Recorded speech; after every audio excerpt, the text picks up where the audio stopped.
Hi friends, எல்லோரும் ஆர்கானிக்கான food தேர்ந்தெடுத்து சாப்பிடுங்க, ஆரோக்கியமாக இருங்க. இன்றைக்கி சப்பாத்திக்கு காடை முட்டை கிரேவி செய்ய போகிறோம். அதுக்கு தேவையான பொருளாக எடுத்து வச்சுருக்கேன். இதையெல்லாம் ஒன்று ஒன்றா மிக்ஸி ஜாரில் சேர்த்து அரைச்சிக்கலாம்.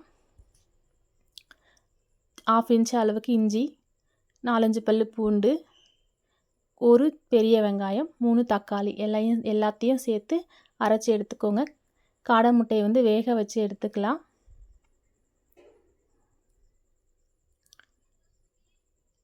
இந்த மாதிரி வேக வச்சு உரித்து வச்சுக்கலாம். இப்போ கிரேவி செய்கிறதுக்கு ஸ்டவ் ஆன் பண்ணிக்கிட்டு நான் மண் சட்டி வச்சுருக்கேன். மண் சட்டியில் செய்யும்போது டேஸ்ட்டு நல்லாயிருக்கும். சட்டி காஞ்சதும் நமக்கு தேவையான அளவுக்கு கல்லெண்ணெய் சேர்த்துக்கலாம். எண்ணெய் காஞ்சதும் கடுகு சேர்த்துக்கலாம். 2 ஏலக்காய், 2 கிராம்பு, 2 பட்டை சின்ன சின்னதாக சேர்த்துக்கோங்க.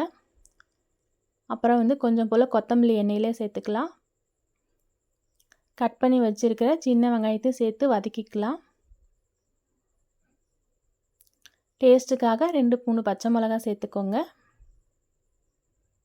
நல்லா வதங்கினதும் காரத்துக்கு ஏற்ற மாதிரி மிளகாத்தூள், கொஞ்சம் மல்லித்தூள் சேர்த்து வதக்கிக்கலாம். வெங்காயத்துலேயே தேவைப்பட்ட கரம் மசாலா சேர்த்துக்கோங்க.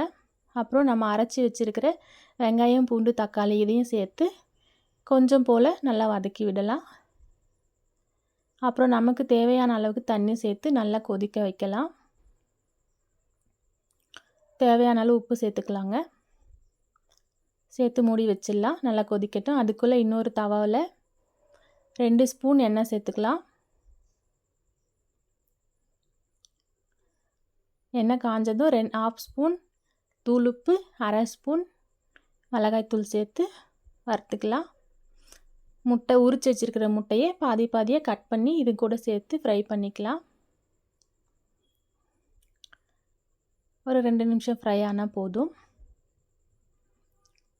இந்த அளவுக்கு வந்தால் போதும்.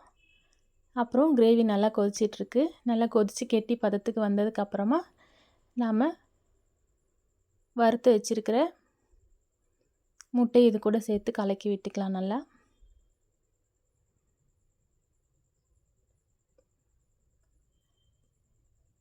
இப்போ நமக்கு டேஸ்டான காடை முட்டை கிரேவி ரெடி ஆயிடுச்சு. லாஸ்ட்டாக கொஞ்சம் போல் கொத்தமல்லி சேர்த்து இறக்கிக்கலாம்.